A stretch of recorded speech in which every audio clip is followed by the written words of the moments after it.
बिहार में AK-47 firing पर भड़की डिंपल यादव और प्रियंका गांधी। पूछा क्या प्रदर्शन कर रहे छात्र आतंकी हैं? 25 जुलाई को सिवान के जेपी चौक पर भारी भीड़ को नियंत्रित करने के लिए तैनात सिपाही अभिषेक कुमार ने अपने राइफल से 4 राउंड हवाई फायरिंग की। पुलिस का दावा है कि फायरिंग के समय मौके पर कोई घायल नहीं हुआ, लेकिन कुछ ही देर बाद 3 युवक 17 वर्षीय मोहम्मद आरिफ, 22 वर्षीय आकाश कुमार और 20 वर्षीय बुलेट कुमार गौड़ अलग अलग जगहों पर घायल मिले। हैरानी की बात यह है कि ये तीनों जेपी चौक से करीब 1.5 से 2 किलोमीटर दूर पाए गए। घायलों को पहले सिवान सदर अस्पताल और बेहतर इलाज के लिए पटना के मेदांता हॉस्पिटल भेजा गया। डॉक्टरों ने तीनों को खतरे से बाहर बताया है। उधर सिपाही अभिषेक कुमार को निलंबित कर दिया गया है। अब पुलिस तीनों घायलों के बयान के आधार पर यह पता लगाने में जुटी है कि आखिर गोली चली किसकी और उन्हें चोट कैसे लगी। समझौता टूटा तो फिर सड़कों पर उतरेंगे, सीजेपी का सरकार पर बड़ा हमला, FIR वापस लेने की मांग। कॉकरोच जनता पार्टी यानी सीजेपी ने सरकार पर समझौता तोड़ने का आरोप लगाया है। पार्टी के प्रवक्ता आशुतोष रांका ने कहा कि अगर प्रदर्शनकारियों पर दर्ज सभी FIR वापस नहीं ली गई और हिरासत में लिए गए छात्रों को रिहा नहीं किया गया तो संगठन फिर से देश भर में आंदोलन शुरू करेगा। रांका का दावा है कि बिहार और पश्चिम बंगाल में सैकड़ों छात्रों को गिरफ्तार किया गया है, जबकि दिल्ली समेत कई राज्यों में प्रदर्शनकारियों पर निगरानी रखी जा रही है। कॉकरोच जनता पार्टी ने मांग की है कि भविष्य में भी प्रदर्शनकारियों पर कोई FIR दर्ज न हो और सरकार लिखित समझौते का पूरी तरह पालन करे।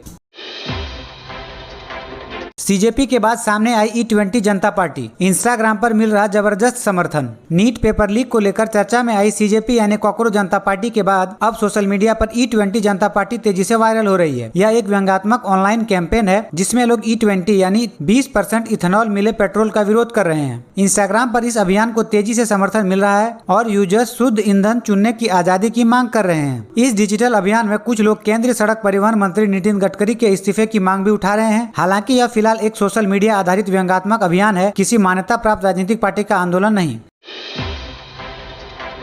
बिहार के 5 जिलों में भारी बारिश का अलर्ट, बिजली गिरने का भी अलर्ट। बिहार में मौसम ने फिर करवट ले ली है। उत्तर पश्चिम बंगाल की खाड़ी में बने गहरे डिप्रेशन और सक्रिय मानसून के कारण 28 जुलाई को राज्य के कई हिस्सों में तेज बारिश होने की संभावना है। मौसम विभाग ने कैमूर, औरंगाबाद, गया, अरवल और जहानाबाद में भारी बारिश का अलर्ट जारी किया है। इसके अलावा बिहार के कई जिलों में बिजली गिरने और 30 से 40 किलोमीटर प्रति घंटे की रफ्तार से तेज हवाएं चलने की चेतावनी भी दी है। तापमान अधिकतम 32 से 36 डिग्री और न्यूनतम 26 से 28 डिग्री सेल्सियस रहने का अनुमान है। अगर आप घर के बाहर निकलने की योजना बना रहे हैं तो मौसम का अपडेट जरूर देखें।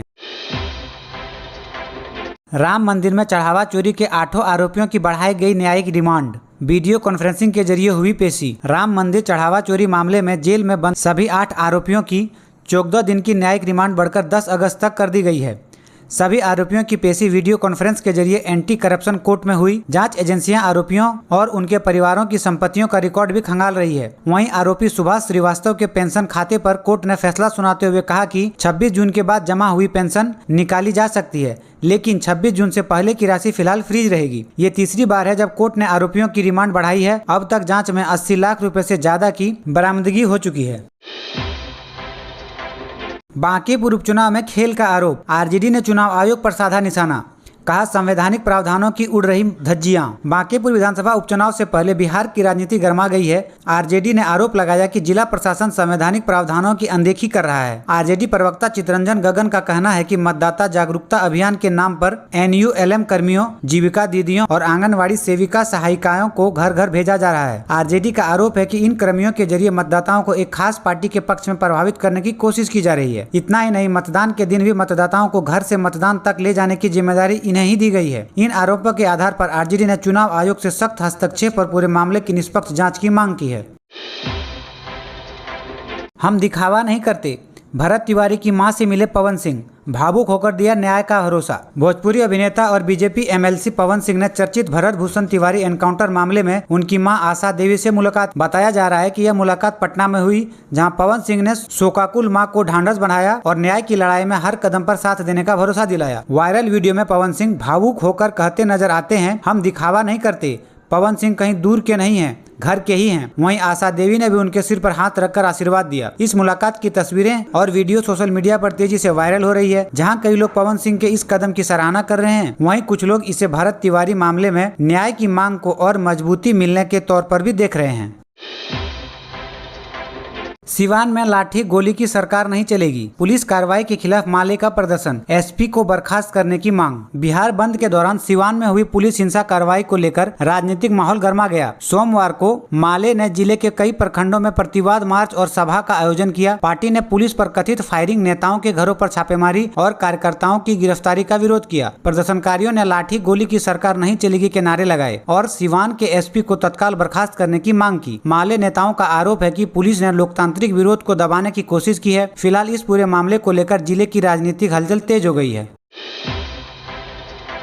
राहुल गांधी को प्रधानमंत्री बनाना चाहते हैं बिहार के जेनजी। पटना में छात्र बोले अगले इलेक्शन में मोदी को उखाड़ फेंकेंगे, इन अत्याचारों को जरूर याद रखेंगे। शिक्षा मंत्री धर्मेंद्र प्रधान के इस्तीफे के बाद बिहार में छात्रों का गुस्सा खुलकर सामने आ रहा है। पटना में कई छात्रों ने कहा कि वे मौजूदा सरकार से नाराज हैं और अगली बार वोट के जरिए जवाब देंगे। कुछ छात्रों ने दावा किया कि वे भविष्य में राहुल गांधी को प्रधानमंत्री के रूप में देखना चाहते हैं। उनका कहना है कि आंदोलन के दौरान विपक्ष ने उनका साथ दिया, इसलिए वे आने वाले चुनाव में उसी आधार पर फैसला करेंगे। छात्रों ने यह भी कहा कि पेपर लीक और शिक्षा व्यवस्था की समस्याओं ने उनका भरोसा तोड़ा है। उनका आरोप है कि पढ़ाई और रोजगार से जुड़े मुद्दों पर सरकार को जवाबदेही होना चाहिए। तेज प्रताप यादव की जमानत याचिका खारिज, बेऊर में ही रहेंगे। खराब स्वास्थ्य का हवाला देकर मांगी थी बेल, वकील बोले मामला गंभीर, जमानत नहीं मिलनी चाहिए। पटना के एसडीजेएम कोर्ट ने तेज प्रताप यादव की जमानत याचिका खारिज कर दी है। इसका मतलब है कि फिलहाल उन्हें बेऊर जेल में ही रहना होगा। सुनवाई के दौरान तेज प्रताप के वकील ने खराब स्वास्थ्य और गिरफ्तारी की प्रक्रिया का हवाला देते हुए जमानत की मांग की, लेकिन विपक्ष के वकील ने दलील दी कि मामला गंभीर है, इसलिए जमानत नहीं दी जानी चाहिए। दोनों पक्षों की दलीलें सुनने के बाद कोर्ट ने बेल याचिका खारिज कर दी। अब इस मामले में आगे क्या कानूनी कदम उठाए जाएंगे, इस पर सभी की नजर टिकी है। चुनावी रथ के सारथी बने सीएम, राष्ट्रीय अध्यक्ष ने बरसाए फूल। बांकीपुर में भाजपा ने रोड शो से दिखाई ताकत। पटना की बांकीपुर विधानसभा उपचुनाव को लेकर बीजेपी ने सोमवार को अपना दम दिखाया। पार्टी प्रत्याशी नीरज कुमार के समर्थन में भट्टाचार्य मोड़ से मोनो सिनेमा तक भव्य रोड शो निकाला गया। इस चुनावी रथ पर मुख्यमंत्री सम्राट चौधरी, भाजपा के राष्ट्रीय अध्यक्ष नितिन नवीन, सांसद रविशंकर प्रसाद, मंत्री श्रवण कुमार, बिहार भाजपा अध्यक्ष संजय सरावगी और विधायक मंगल पांडे समेत कई बड़े नेता मौजूद रहे। रोड शो के दौरान नेताओं ने जनता का अभिवादन किया और बांकीपुर में फिर एक बार कमल खिलाने की अपील की। बड़ी संख्या में समर्थन भी इस शक्ति प्रदर्शन में शामिल हुए। समस्तीपुर, दरभंगा और मुजफ्फरपुर के श्रद्धालुओं को बड़ी राहत, बाबा धाम के लिए चलेंगी स्पेशल ट्रेनें। श्रावणी मेले में बाबा धाम जाने वाले श्रद्धालुओं के लिए रेलवे ने 12 जोड़ी श्रावणी मेला स्पेशल ट्रेन की घोषणा की है। इन ट्रेनों का संचालन जुलाई के आखिरी सप्ताह से लेकर अगस्त और सितंबर तक अलग अलग तारीखों में किया जाएगा। सबसे बड़ी राहत समस्तीपुर, दरभंगा, मुजफ्फरपुर, मधुबनी और आसपास के जिलों के श्रद्धालुओं को मिलेगी। जयनगर, आसनसोल स्पेशल और रक्सौल देवघर स्पेशल ट्रेनें समस्तीपुर जंक्शन होकर चलेंगी, जिससे बाबा धाम पहुंचना आसान हो जाएगा। रेलवे के मुताबिक श्रावणी मेला में बढ़ने वाली भीड़ को देखते हुए ये विशेष व्यवस्था की गई है, ताकि यात्रियों को सुरक्षित और सुविधाजनक यात्रा मिल सके। अगर आप भी इस बार बाबा धाम जाने के लिए तैयार हैं तो इस स्पेशल ट्रेनों का लाभ जरूर उठाइए। विधानसभा सत्र, अपने ही विधायकों के सवालों में फंसी सम्राट सरकार। मोतिहारी चीनी मिल की जमीन क्यों बेची, क्या भूमिहार ब्राह्मण नहीं? बिहार विधानसभा के मानसून सत्र में सम्राट चौधरी सरकार अपने ही विधायक के सवाल से घिरती नजर आई। सत्ता पक्ष के कई विधायकों ने सरकार से तीखे सवाल पूछे। किसी ने मोतिहारी चीनी मिल की जमीन बेचने का मुद्दा उठाया तो किसी ने जातीय प्रतिनिधित्व को लेकर पूछा। क्या भूमिहार और ब्राह्मण समाज को नजरअंदाज किया जा रहा है? माहौल इतना गर्म हो गया कि विधानसभा अध्यक्ष प्रेम कुमार को बीच में हस्तक्षेप करना पड़ा। उन्होंने विपक्ष नहीं बल्कि सत्ता पक्ष के विधायकों से कहा, सरकार पर विश्वास कीजिए। इस घटनाक्रम ने सदन में सबका ध्यान खींच लिया और सरकार के सामने असहज स्थिति पैदा कर दी। डीएम ने की पीएम सूर्यघर योजना की समीक्षा, प्रचार प्रसार का निर्देश, 78,000 तक सब्सिडी का प्रावधान। शेखपुरा में प्रधानमंत्री सूर्यघर मुफ्त बिजली योजना को लेकर जिला अधिकारी शेखर आनंद ने समीक्षा बैठक की। मंथन सभागार में हुई इस बैठक में डीएम ने सभी संबंधित अधिकारियों को मिशन मोड में काम करने और योजना का ज्यादा से ज्यादा प्रचार प्रसार करने का निर्देश दिया। इस योजना के तहत पात्र लाभार्थियों को रूफटॉप सोलर पैनल लगाने पर 78,000 तक की सब्सिडी दी जा रही है। इसका मकसद लोगों को सस्ती और स्वच्छ बिजली उपलब्ध कराना है, साथ ही बिजली बिल का बोझ कम करना है। अगर आपने अभी तक इस योजना का लाभ नहीं लिया है तो जल्द आवेदन करें और सरकारी सब्सिडी का फायदा उठाएं। पीके ने बांकीपुर उपचुनाव में प्रचार करने को कहा। भारत की मां का दावा, न्याय का भरोसा दिलाया था। बीजेपी बोली ये ओछी राजनीति, जनसुराज का इनकार। भोजपुर के चर्चित भरत तिवारी एनकाउंटर मामले की एंट्री अब बांकीपुर उपचुनाव में हो गई। भरत तिवारी की मां ने दावा किया कि जनसुराज के संस्थापक प्रशांत किशोर ने उनसे मुलाकात के दौरान न्याय दिलाने का भरोसा दिया था और बाद में इस मुद्दे पर बांकीपुर में प्रचार करने के लिए कहा। हालांकि जनसुराज ने इन आरोपों को पूरी तरह खारिज कर दिया। वहीं बीजेपी ने इसे चुनाव की ठीक पहले ही ओछी राजनीति बताते हुए विपक्ष पर निशाना साधा। अब सवाल ये है कि क्या भरत तिवारी एनकाउंटर केस बांकीपुर उपचुनाव की दिशा बदल जाएगी या फिर यह सिर्फ चुनावी बयानबाजी बनकर रह जाएगी। इस मामले में सियासत लगातार तेज होती जा रही है। मधुबनी में उत्पाद विभाग की बड़ी कार्रवाई, 13 गिरफ्तार, 662 लीटर शराब जब्त, ड्रोन से निगरानी के बाद छापेमारी। बिहार के मधुबनी में उत्पाद विभाग ने शराबबंदी कानून के तहत बड़ी कार्रवाई की। विशेष अभियान के दौरान 13 लोगों को गिरफ्तार किया गया। छापेमारी में 762 लीटर देसी शराब और शराब के तस्करी में इस्तेमाल किया जाने वाला 2 वाहन भी जब्त किया गया। सबसे खास बात यह रही कि विभाग ने पहले ड्रोन कैमरे की मदद से अवैध शराब बनाने वाले ठिकाने की पहचान की। इसके बाद टीम ने कई जगहों पर एक साथ छापेमारी कर कार्रवाई को अंजाम दिया। उत्पाद विभाग का कहना है कि शराब माफिया के खिलाफ आगे भी ऐसे अभियान चलते रहेंगे।